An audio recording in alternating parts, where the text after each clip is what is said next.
Bom dia para todos. Prazer enorme mais uma vez ver todos aqui reunidos nesse nosso momento. Tem um áudio vazando. Tá bom.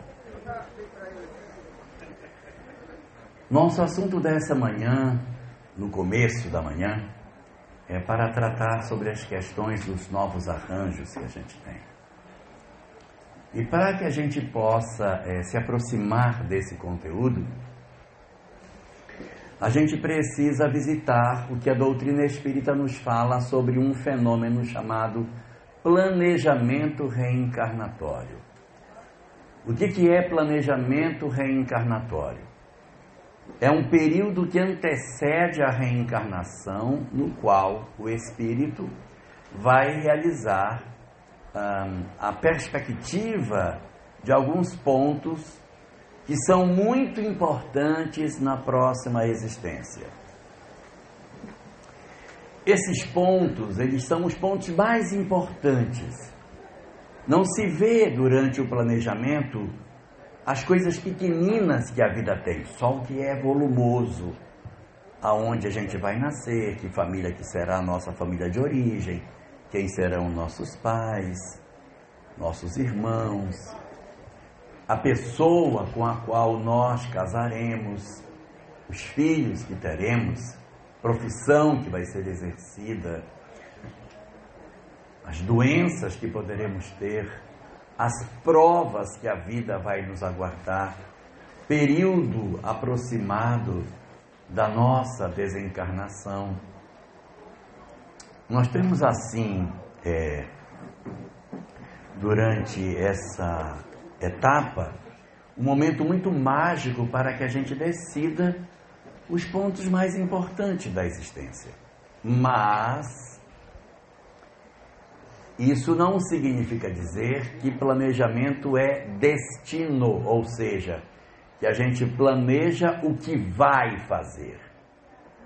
O planejamento é em cima do que é o melhor para ser feito e não aquilo que vai se dar. Porque eu posso planejar para um lado e acontecer para o outro. O planejamento, na verdade, ele decorre de um trabalho articulado entre mentores e nós. Quanto mais atrapalhado nós formos, mais o mentor decide e menos a gente vai opinar. E quanto mais a gente já tiver se desembaraçado dos problemas mais críticos da existência, maior é o nosso poder de decisão dentro desse planejamento. Então a gente vai desde uma aceitação daquilo que nos determinam os mentores, até uma condição bem mais desenvolvida quando a gente já está num grau evolutivo mais satisfatório em termos de entendimento da vida. E entre esses pontos, um deles é o casamento. No arranjo familiar que a gente vai montar, na organização que a gente vai fazer das nossas relações afetivas, na encarnação que vai começar, um desses pontos é o casamento em si. Nós definirmos como será a nossa história afetiva. E aí existem 5 situações diferentes que podem acontecer nesse nosso processo de casamento. O que pode acontecer conosco? Nós temos 5 destinos diferentes. O primeiro é a pessoa programar para não casar. A pessoa vem já programada antes de nascer para viver um fenômeno de solidão. Existe um livro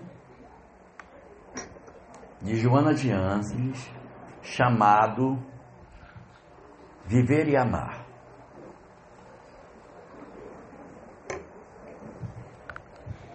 É um livrinho daqueles bem pequenininhos, sabe? Tamanhozinho assim de um CD, tipo esse da Tânia. É aquele livrinho de bolso. Chama Viver e Amar. Não sei nem se tem na biblioteca. Tem na livraria Viver e Amar? Não, não tem. Então não tem. Tem na Federação. Viver e Amar tem uma mensagem no capítulo 13 chamada Karma de Solidão. Algum de nós que por algum motivo não tenha encontrado o parceiro de sua vida, pode procurar essa mensagem. Livro Viver e Amar. Mensagem número 13, Karma de Solidão. Ali você encontrará as respostas que muitas vezes andou se perguntando sobre esses momentos de silêncio afetivo nas nossas vidas. Então, uma primeira situação que a gente tem é uma programação para não casar. Por que motivo que uma pessoa se programa para não casar? São 3 as razões pelas quais uma pessoa pode fazer uma programação no mundo espiritual para não casar.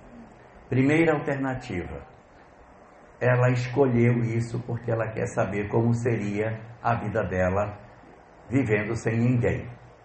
Ou seja, ela pediu na forma da prova. O que é a prova?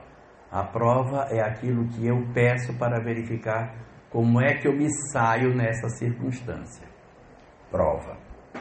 Uma segunda situação para esse fenômeno de você nascer sem ter um parceiro é a situação na qual você programa para vir, não é porque você quer saber como é porque você é um espírito endividado com a lei, que é o caso mais comum. Então, a gente muitas vezes teve uma dificuldade muito grande no relacionamento com outras pessoas, traz uma série de compromissos no campo afetivo. Emmanuel nos fala que aos erros do amor nenhum de nós escapou, uma vez que o sexo mata mais do que a guerra, ou seja, o número de vítimas que a vida afetiva faz é muito mais numeroso do que aquilo que a própria guerra é capaz de produzir. Então nós somos em grande parte sequelados em termos afetivos. Trazemos em nós as marcas de sermos como se fôssemos delinquentes afetivos. E os delinquentes são encarcerados. Então muitos de nós experimentamos o cárcere afetivo, trabalhado por Emmanuel no livro Vida e Sexo, onde ele fala que muitos de nós estamos soltos na rua, soltos, mas encarcerados afetivamente, porque temos um corpo físico que nos dificulta a comunhão afetiva, porque a gente traz uma doença, uma lesão, uma má formação congênita, uma característica corporal que dificulta para que eu tenha um parceiro. Eu nasci com um corpo pouco atrativo exatamente para não ter um parceiro, para realizar em mim esse silêncio afetivo. Então os casos de cárceres afetivos são muito comuns, tanto os cárceres físicos como os cárceres psicológicos.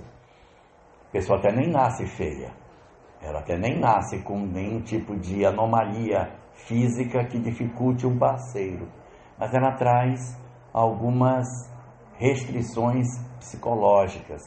Nasce numa família castradora, cai numa religião que é muito rígida, nasce numa família muito pobre, tem uma educação independente de religião ligada a aspectos muito autoritários. Então a pessoa não consegue ter uma vida afetiva com tranquilidade porque ela é restringida pelas circunstâncias psicológicas que a vida tem. E às vezes a doença mental também pode ser um dos instrumentos para a educação nossa nesse sentido.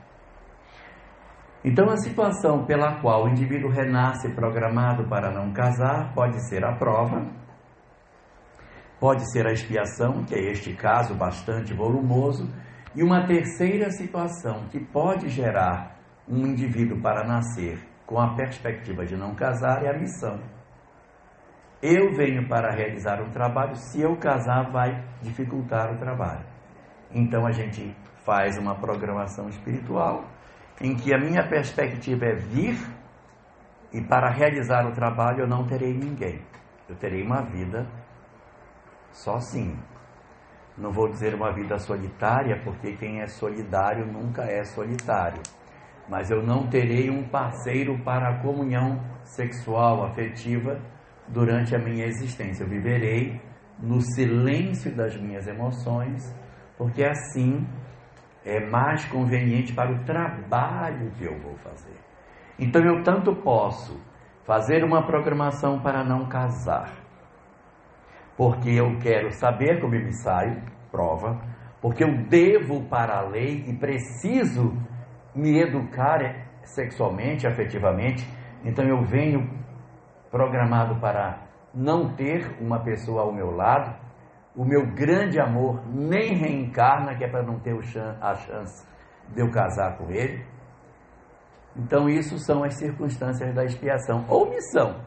O cara vai fazer um trabalho incrível, se casar atrapalha, então ele vem sozinho. 3 situações para este primeiro caso, que é a situação de você estar programado para não casar. E o que acontece quando a gente vem programado do mundo espiritual para não casar? Independente de ser prova, expiação ou missão, quando eu venho programado para não casar, o que vai acontecer comigo depois que eu encarno? Não dá para saber. Por quê? Porque tanto a pessoa pode casar, como pode não casar. Aí parece uma loucura, né? Porque assim, o cara, programou para não casar, mas ele nasceu e casou. Mas pode acontecer de você nascer para não casar e não casar. Mas muitos de nós, no curso da existência, vamos executar o planejamento. E quando se executa um planejamento, é muito comum que a execução não bata com o planejado. Então a gente planeja para não casar e casa. Como é que pode? Por que isso acontece? Porque nós temos livre-arbítrio. E do lado de lá da vida eu disse, não, eu vou dar conta assim, tranquilo. Eu vou tirar de letra. O quê? 60 anos, quanto tempo eu vou ver? 80. 80 anos sozinho, tiro de letra. Aí quando faz 20, casa. Tem dificuldade para lidar com a solidão, tem dificuldade para lidar com as várias histórias que a gente vê. Puxa, todo mundo casou, só eu que estou no caritó. Todas as minhas irmãs casaram, só eu que não. Todas as minhas amigas do ensino médio estão tudo casado, só eu que não. O primeiro que passar eu vou casar. Eu nem sabia. Então, às vezes, a gente vem com uma programação para não casar e casamos. E eu posso vir com uma programação para não casar e realmente não casar. Então, nada garante que o planejamento vá ser cumprido, porque o planejamento não é destino. Então aqui nós temos 2 situações: programado para não casar, que não casa, e programado para não casar, que casa. Se eu programei para não casar e casei, perdi a encarnação. O que aconteceu em termos espirituais? Se eu tenho uma programação para não casar e chego aqui eu caso, quando a programação era não casar, qual é o prejuízo que eu tenho? Eu perco a minha encarnação? A programação ela é feita em cima do melhor caminho, mas isso não quer dizer que quando a gente desobedece a programação, a encarnação está perdida, porque as experiências que eu teria com a minha solidão, com o meu celibato, com o estar sozinho, eu não vou ter, mas eu vou ter outras experiências que eu não teria. Eu vou casar, de repente vou ter filho, eu vou desenvolver uma outra área que não a minha. Então, a gente nem por isso pode considerar que a pessoa fracassou na encarnação porque havia uma previsão para não casar e a criaturinha casou. Não, isso é uma circunstância que acontece. Nós somos espíritos com esse tipo de dificuldade de vivermos de maneira efetiva aquilo que se foi programado. Então é compreensível que de repente a gente até experimente esse tipo de situação. Então não é uma perda da encarnação, a gente perdeu experiências que deveria viver, mas a gente vai fazer essa experiência amanhã, porque dessa vez a gente tomou um caminho diferente daquele que era o desenhado a princípio. Nós temos essa situação. E temos também pessoas que são programadas para casar. O sujeito no mundo espiritual faz um planejamento de que ele vai casar. Então há um desenho de quem vai ser o meu parceiro. Existe uma perspectiva de identificar quem será aquele ou aquela que vai ser o meu companheiro ou a minha companheira da existência. Quando se programa, se planeja no mundo espiritual casamentos, a gente planeja só casamento, ninguém planeja a separação. Estávamos comentando sobre isso ontem. Os casamentos são programados no mundo espiritual e as separações não são programadas no mundo espiritual. Elas podem ser até previstas, mas não são programadas. Prevista no seguinte sentido, você presta atenção. Você é muito ciumento, você é uma pessoa muito violenta e ela é uma pessoa de muita opinião. Você começar a fazer muita coisa de ciúme em cima dela, vai dar errado e vai separar. Então prestem atenção, porque a gente vê aqui que vocês, se não prestarem atenção, vão separar. Mas não é uma programação do tipo, bom, então você casa com ela, vão ficar juntos até as crianças terem 7 anos, aí se separa. Não é essa a perspectiva. Não existe planejamento de separação. Existe planejamento para casamento. Por que que não tem? Porque o planejamento não é o que vai acontecer.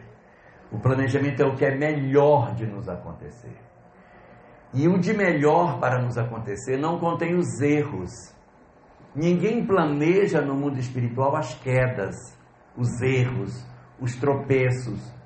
Todos os equívocos que a gente comete na existência física não estavam previstos no planejamento espiritual. E como é que eu faço para cumprir o meu planejamento? Como é que eu faço para que eu execute o que está planejado, já que a gente veio sem bula, né? A gente, ai meu Deus, eu queria saber o meu planejamento, queria só uma pontinha para saber como é que é. Então, tem uma regra para a gente saber planejamento espiritual. Os judeus diziam que quando a gente cumpria o planejamento espiritual, o cara desencarnava e não voltava mais. Desencarnava aqui e ia para o mundo espiritual para ficar lá, não precisava mais vir. Porque tinha vencido, executando o planejamento espiritual, ele tinha vencido as fragilidades humanas. E o conceito judaico é vida eterna. Vida eterna é ir para lá para não ter que vir para cá. O cara liberta-se de um conceito judaico chamado Gilgulin Neshamot, a reencarnação. Então, um doutor da lei, no capítulo 10 do Evangelho de Lucas, pergunta: Senhor, o que eu devo fazer para herdar a vida eterna? Em síntese, para ir e não precisar voltar. Resposta: amar a Deus e amar ao próximo como a si mesmo. Então é amar ao outro, amar a Deus e amar a si. Como que eu faço para cumprir o meu planejamento reencarnatório? Ame a Deus, ame ao próximo e ame a si mesmo. Todas as vezes que a gente faz alguma coisa que é uma ação fugindo do amor a Deus, fugindo do amor ao próximo ou fugindo do amor a si mesmo, qualquer alternativa que a gente toma e que procura fugir desse amor a Deus, a si mesmo ou ao outro, nós automaticamente estamos experimentando uma ruptura com o nosso planejamento espiritual e, consequentemente, nos candidatando para uma próxima existência. Então, se alguém diz assim, eu queria muito saber qual é a minha programação, amar a Deus, amar ao próximo e amar a si mesmo.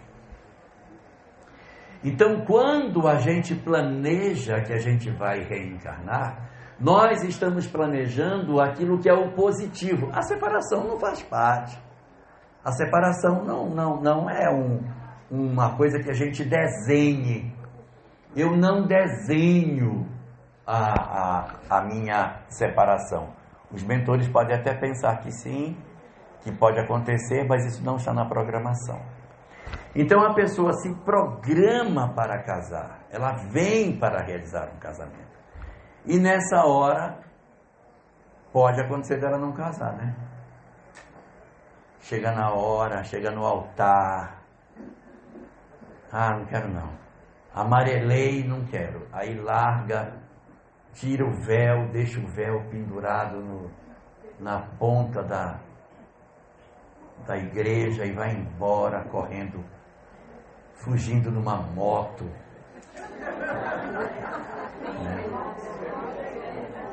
Né? Fugindo numa moto. Ou às vezes ela fica esperando e ele é que não vai. Ele decidiu não ir. Ele amarelou. Então, pode acontecer isso e pode acontecer também de nem chegar ao ponto de um casamento. Não, eu até tinha uma programação, mas eu não quis. Não me deu vontade, até namorei, mas sei lá, fiquei assim meio descoisado, não quis. Aí acabou, não prossegue a relação, não engata a relação e não vive uma vida marital. E às vezes vive uma vida de vários parceiros. Eu me relaciono com um, depois de 6 meses aquele relacionamento desgastou, eu descarto, me relaciono com outro, mas eu não quero ter um compromisso fixo com ninguém. Isso também pode acontecer. Então a gente se programa para casar, para ter uma relação estável, duradoura com alguém, e essa relação ela acaba não acontecendo. Pode acontecer também. É uma terceira possibilidade. Para quem já se perdeu, a primeira é me programo para não casar e não caso. A segunda é me programo para não casar e caso. E agora estamos numa terceira. Me programo para casar e não caso. E ainda faltam 2. Só devia faltar uma, né? Mas são 2 que faltam. Me programo para casar e não casei. Essa é a terceira. Aí vem a quarta e a quinta. A quarta é assim: eu me programo para casar e caso. Me programo para casar e caso. Ok? E caso com o cara que era o planejado. Essa é a quarta. Eu caso com o que havia a programação. Como é que acontece essa possibilidade da gente achar no meio de 8 bilhões de pessoas exatamente o ser humano que era o previsto? É um negócio meio louco, né? Porque são 8 bi e eu vou olhar entre 8 bi e vou dizer você, e vou escolher aquela pessoa. O livro Vida e Sexo, no seu capítulo 6, chamado Compromisso Afetivo, fala como é que isso acontece. Ele diz que os mentores espirituais, eles cuidam disso. Eles aproximam as pessoas e fazem com que você perceba o outro. E existe um certo magnetismo que faz você identificar a pessoa no meio da multidão. Então você está ali e olhou para o cidadão. Gente, meu coração bateu diferente. Senti um interesse de me aproximar daquela pessoa. Nessa obra, Emmanuel diz que quem faz esse trabalho de aproximação são os nossos mentores os nossos espíritos familiares, que são aqueles que gostam de nós, e os futuros filhos, que querem renascer e precisam que aquele casal se aproxime para que eles possam ter a possibilidade de renascimento. Então há toda uma torcida na hora que a gente ali se encontra, e o Emmanuel chama isso de doce encantamento, que é uma coisa que a gente vê o outro e diz, nossa, fulano é muito legal. E às vezes a gente nem percebe as imperfeições que o outro tem. E a menina diz assim, eu estou namorando um cara muito legal, gente. Ele é tão protetor, ele é tão cuidador. Nossa, ele me cuida, ele me protege, eu me sinto assim tão segura junto com ele. Você imagina que esse sábado a gente foi num local para a gente se divertir, dançar. Aí na saída teve um rapaz que mexeu comigo, pois ele pegou esse cara, ele quebrou ele todinho no soco, tirou sangue da cara dele, sabe? Deixou o cara acabado no chão. Eu me senti tão protegida, eu me senti a pessoa mais amada, porque olha, ele quebrou o cara por causa de mim. E a gente não consegue enxergar. Ou ele que diz assim, estou namorando uma menina maravilhosa, olha. Sim, uma pessoa que se posiciona, que coloca a opinião delas tão bonito para pessoas que você vê que tem opinião, que se coloca nas coisas, né? Eu estava na casa dela e o pai dela disse para ela que ela não ia sair, pois ela jogou um prato na cara do pai dela, puxou a toalha da mesa, e ela mostrou a opinião dela. E até comigo ela também mostra opinião. Quando eu falei para ela que eu ia sair depois do nosso encontro, ela chutou a porta do meu carro, que amassou. Achei tão lindo isso, sabe? Como ela é assim, tão... uma mulher, não é uma mulher bestinha. Eu gosto de mulheres assim, que são decididas. Então percebe onde está se enfiando. Então você pode realmente se relacionar com alguém que é o programado, e essa programação ela acontece a partir do quê? De uma ação espiritual que se dá, ao mesmo tempo que acontece uma ação ligada ao magnetismo que nos une.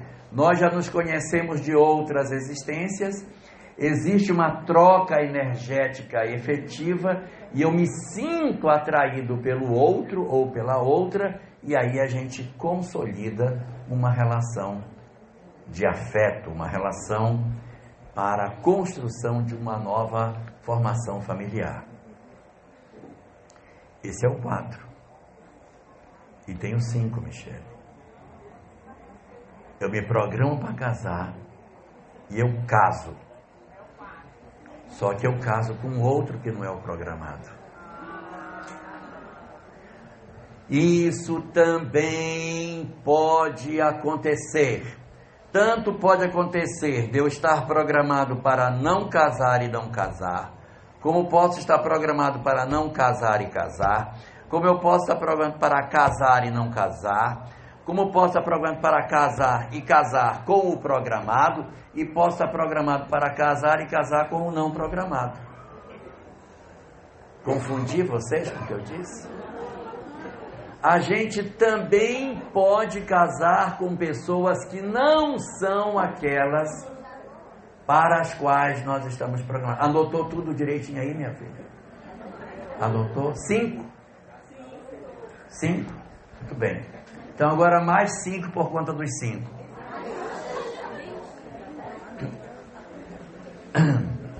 Os casamentos, segundo uma obra chamada Estudando a Mediunidade de Martins Peralva, no capítulo 18, traz uma classificação dos casamentos em 5 tipos.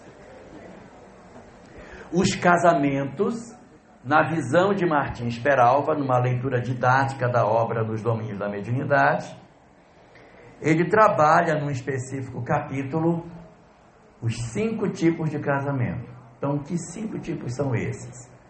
Primeiro tipo de casamento que existe Casamentos transcendentais, olha o nome. São casamentos espetaculares, raríssimos na Terra, mas existem, em que o casal se liga, eles se casam, não é por conta da relação deles, eles se casam por conta de uma obra que eles têm para realizar juntos. O que importa não é a relação dos dois, Joãozinho e Maria. O problema não é a relação dos dois em si. O que determina o casamento dos dois é uma obra que eles vão fazer juntos. Eles serão parceiros na obra que eles têm para realizar. E a gente tem alguns exemplos de casamentos nos quais você tem pessoas que se ligam, que se casam para realizar um trabalho gigantesco numa determinada área do conhecimento, numa atividade de cunho religioso ou científico, no atendimento a uma busca de uma comunidade, de um trabalho desse tipo. Nós temos na história do cristianismo vários pastores que desenvolveram um trabalho belíssimo, casados, marido e mulher, foram para a África fazer trabalhos de ajudar ancianos, trabalhos com comunidades carentes, coisas muito bonitas que foram feitas. Nós temos também alguns cientistas que, casados, trabalhavam juntos nas suas pesquisas para a produção de conhecimento para a humanidade. Então, a circunstância no qual um casal se liga, mas não é pela relação conjugal em si. Eles se ligam por um aspecto muito maior do que as questões referentes ao casamento. Eu vou dar 2 exemplos para a gente entender o casamento transcendental. Kardec e Amélie Boudet. E um segundo, José e Maria. São casamentos transcendentais. Transcendem a relação. Um segundo tipo que Martins Peralva cita são os casamentos das almas afins. O que são casamentos de almas afins? São casamentos de almas afins. Os dois espíritos já se conhecem de outras existências. Eles já têm uma longa caminhada de afeto juntos. Eles já sabem, eles já se reconhecem, eles se percebem, eles sentem a comunhão afetiva na relação que eles mantêm. O que não quer dizer que eles não pensem diferente, que eles não tenham divergências, que um pense de uma forma, outro pense de outra, porque eles não são a mesma pessoa, mas eles têm uma identidade muito grande de propósito. Eles se entendem, eles se acertam, eles se afinizam. São espíritos que já possuem uma longa caminhada no campo afetivo e, portanto, já conseguem fazer uma história juntos, porque eles estão afinizados um com o outro. Aí vem a pergunta que não quer calar. E o que eles estão fazendo aqui?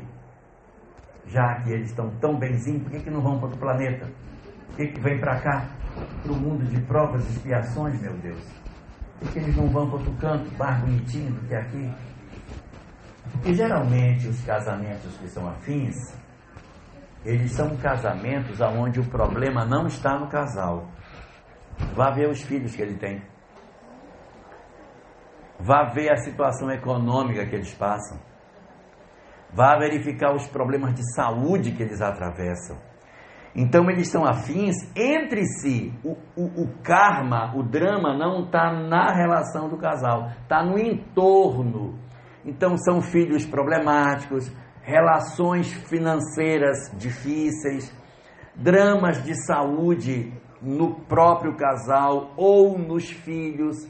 Ou seja, eles vêm juntos para que um dê apoio para o outro, porque sozinho vai ficar difícil. Então eles vêm juntos para que quando um fica mais fraquinho, o outro, não, vamos embora, vou te ajudar, vamos seguir, deixa que eu faço. Então são parceiros que se ajudam para tentar organizar a vida do entorno deles, aonde você vive dramas muito profundos. Então, eles estão resolvidos no campo da afetividade, mas eles têm um enrosco para resolver ainda em outras áreas. Por isso que eles estão por aqui.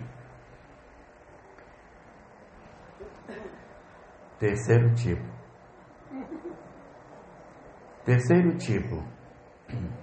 Casamentos chamados sacrificiais. O que são casamentos sacrificiais? Casamentos sacrificiais são os indivíduos que casam de maneira que há um desequilíbrio no casal. Você tem um que já está muito bem e tem outro que está lá embaixo. Um é um espírito resolvido, o outro é um espírito complicado. Mas eles se casam. Ai, meu Deus, por que uma pessoa com essa condição casa com essa outra? Tão difícil. Geralmente, né? Não posso dizer que é sempre, mas é mais comum você ter a mulher na condição de sacrificial e o marido aquele que ela veio buscar. Sabe? Então é aquela esposa que tem um marido difícil, o cara bebe, chega bêbado em casa, ou então ela vai ter que buscar ele no bar todo vomitado, aí ela traz para casa, aí ela dá banho, bota na cama, no dia seguinte o cara vai de novo, e vai tá aqui, tá fora. Casamento sacrificial, ela faz isso, e se você disser, não, mamãe, pare com isso, ela diz, não, meu filho, tem que fazer seu pai, tem que fazer, eu tenho que fazer, ela só se sente bem se ela fizer isso, se ela não fizer, ela sente culpa, então ela realiza um trabalho de socorro do outro, ela não abandona, e o sujeito apronta, e ela não abandona, e quando ele chega numa certa idade, ele se engraça de uma menina bem novinha, aí ele vai embora e deixa ela sozinha com uma ruma de filhos. Passa uns 15 anos, lá vem a menina de volta com um homem. Diz, olhe, eu vim trazer seu marido de volta, porque ele está todo sequelado, ele está com Alzheimer, está com demência, está com incontinência urinária, tem uma erisipela que não cura, está com a glicose desatrelada, a pressão alta, ele tem problema de cirrose, tem intolerância a leite, a glúten, a trigo, a tudo. Incontinência urinária, esse tem incontinência urinária. E ainda está vivo. Ainda está vivo, mas ele está nessa condição. Vocês estão rindo, mas eu quero perguntar para vocês, o que é que ela faz quando ela chega com isso? Ela bota para dentro o cara, e ela cuida dele, e quando os filhos veem, os filhos ficam loucos. Mamãe, eu não acredito. E elas dão sempre a mesma resposta. Qual é a resposta? É o teu pai, meu filho. Tem que acolher teu pai. É o meu filho mais velho que eu tenho agora aqui em casa, é ele. Que eu troco fralda, que eu fico cuidando. Casamentos sacrificiais. Vocês estão achando ruim, mas quando vocês leram a história de Lívia, acharam lindo, né? Acharam lindo. Casamento sacrificial. Quando vocês viram Alcione com Pólux, também é um relacionamento sacrificial, que acabou não dando certo, mas ela tentou. A história de Abigail com Saulo é também sacrificial. Ela vem para puxá-lo para cima. Não tem ainda o livro do Emmanuel Evaíta e fulano, não tem, esse ainda não tem. Esse ainda não saiu. Mas olha, os casamentos sacrificiais, eles são casamentos que têm um amparo espiritual absurdo, exatamente pelo fato de que a pessoa que está casada com esse indivíduo não precisaria estar. Não precisaria estar. Ela está porque ela quer. Abra seu coração. Mas então, deixa eu te fazer uma pergunta. Significa que lá no céu tem um cantinho especial para as mulheres? Sim. Mulheres que realizam trabalho de sacrificial, nossa, elas são espíritos de uma elevação maravilhosa. Senão não é sacrificial, é outra coisa. O sacrificial é sempre alguém que não precisaria estar casado com essa criaturinha, mas que diz, eu vou com ele. É o caso da mãe do André Luiz, que vai dizer, não, eu vou com ele. Eu vou com ele. São sempre as mulheres que vão salvar o marido. É, as mulheres é que vão resgatar. A gente vai só na beira. Vocês veem que tem uma frase assim, o mundo vai chegar na regeneração com os homens, sem os homens ou apesar dos homens. As mulheres não contam, viu? A mulher não conta, porque elas já estão do lado de lá. Já estão do lado de lá. Então veja só, é claro que a gente tem o reverso, maridos que cuidam de esposas difíceis, né? E o cara, mas é mais raro. E eu vou provar que é mais raro.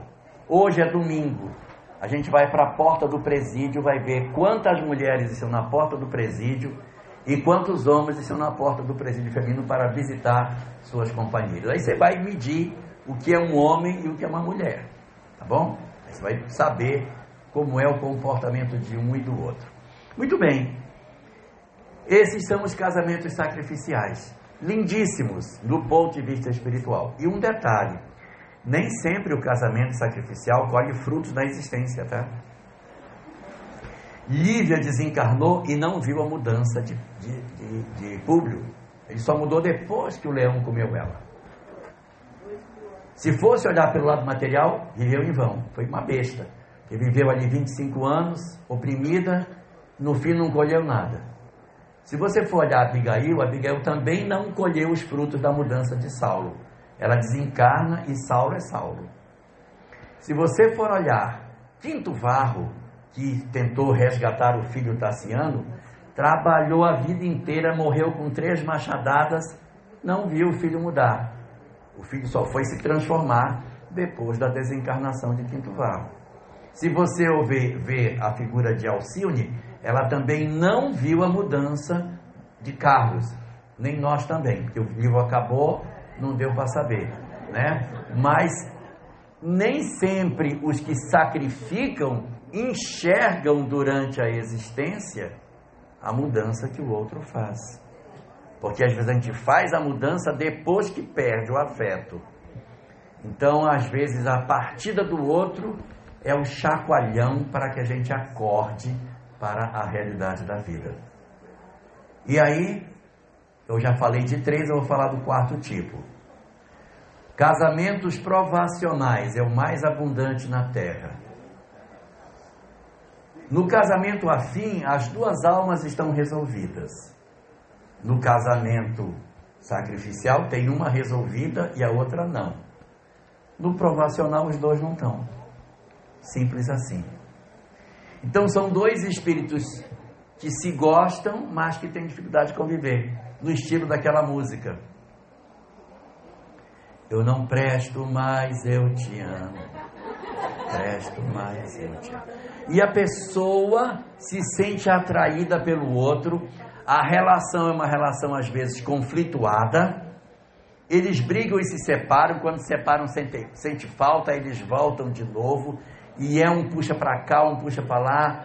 Eu te gosto, mas eu te odeio, sabe? E é uma relação muito atritada.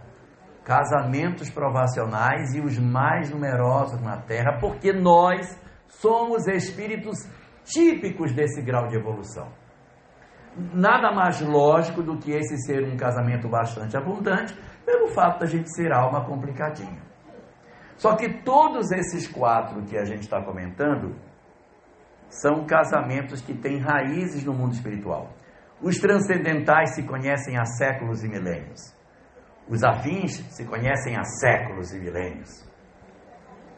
Os sacrificiais se conhecem há séculos e às vezes milênios. Os provacionais se conhecem há muitos séculos e talvez milênios. Mas o quinto tipo, eles não se conhecem do passado. Eles estão se conhecendo nesta existência. Eles não são necessariamente espíritos programados para se encontrarem. Eles são espíritos que eles se viram e por um interesse muito mais material, eles acabaram se vinculando e criando uma relação familiar entre si. E aí formaram um grupo familiar sem a necessária vinculação espiritual entre eles. O sujeito estava na faculdade, ele tinha 19 anos, programado para casar com uma outra quando tivesse 25, ele ia encontrá-la no final do curso da faculdade, lá pelos 23, 24 anos, ia casar com ela com 25, 26, sei lá, e com 19 anos ele vai para uma festa da faculdade. Na festa da faculdade ele conhece Joaninha, e aí os dois se atraem, e por um interesse puramente ligado às questões hormonais, sexuais do presente, eles se vinculam, iniciam um relacionamento muito mais ligado aos aspectos sexuais do que afetivos, e ela engravida dele. E o que vai acontecer? Ele vai casar com ela. E aí ele não vai encontrar com aquela que era programada. Pode acontecer dele estar... Meu tempo já acabou. Graças a Deus. Vou avançar. Só um pouquinho. Ah, é? Então ele se relaciona com essa pessoa que não era programada para ele. O que é que pode acontecer? Ele pode prosseguir nessa existência até o final com ela. Até o final. Ele vai desenvolver uma relação afetiva até o... Ela não era programada, mas eles podem desenvolver uma relação afetiva até o final. Pode acontecer. Não é porque a relação não era programada que ela não vai durar. Não, tem relação não programada que a gente se inicia e acaba que fica e fica. E tem também a possibilidade de você se relacionar, encontra essa pessoa, inicia um relacionamento afetivo com ela. Depois de um tempo que você dá nesse relacionamento, o relacionamento se desgasta, não encontra mais reciprocidade e o casal rompe. E ao romper, aquela que deveria casar comigo já casou com outro. E agora a vida que segue, tá? Agora a vida que segue. Aí você diz, meu Deus, como é que eu vou saber que era para outra, que não era para essa?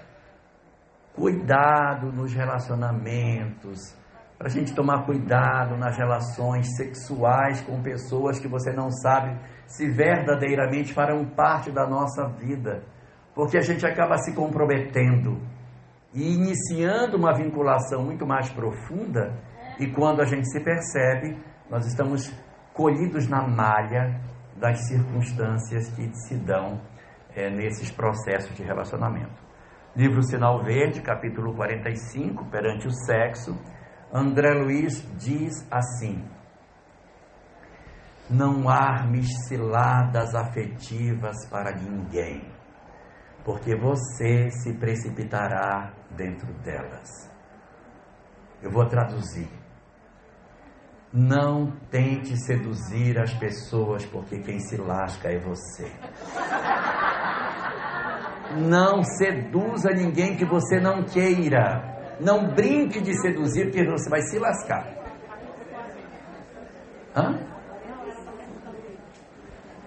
Sinal Verde, capítulo 45, Perante o Sexo.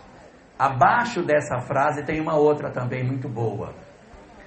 Não construa a sua felicidade em cima das lágrimas dos outros. Então eu estou casado com A e me engracei de B. Então por que não manter o relacionamento com B, que me é agradável, uma vez que o meu relacionamento com A está uma chatice? Não construa a sua felicidade em cima das lágrimas do outro. Se você tiver que fazer um relacionamento com uma nova pessoa, termina desse lado, fique sozinho para você saber se o que você quer é o outro, respire. Depois você reinicia, se for o caso, o relacionamento com alguém. E só para terminar, nós temos uma mensagem, é uma mensagem, não é um livro. Tem um livro com esse nome, mas isso não é um livro, é a mensagem. A mensagem chama-se Sexo e Obsessão. Depois eu vou dar uma caçada para achar o livro para a gente ver. Uma mensagem de Joana de Ângeles, em que ela diz assim: todas as vezes que você tiver um relacionamento afetivo, que ele for muito fortemente vinculado aos aspectos sexuais, abra seu olho. Se você tiver um relacionamento tórrido com uma pessoa, um trem que pega fogo, um negócio de doido, desconfie que você pode estar numa direção que não é a mais adequada. Não que o amor não tenha interesses sexuais, mas se o que nos move é o apetite sexual, em que o interesse pelo parceiro desaparece após a relação sexual, a relação acabou, o interesse se perde, até um novo momento de desejo, desconfie que você esteja dentro de um processo obsessivo. Aí diz Joana nessa mensagem: se você já deu 10 passos na direção do desequilíbrio, não dê o 11º. Volte de onde você está. Não é porque você delinquiu que agora você tem que se jogar nos braços da desgraça.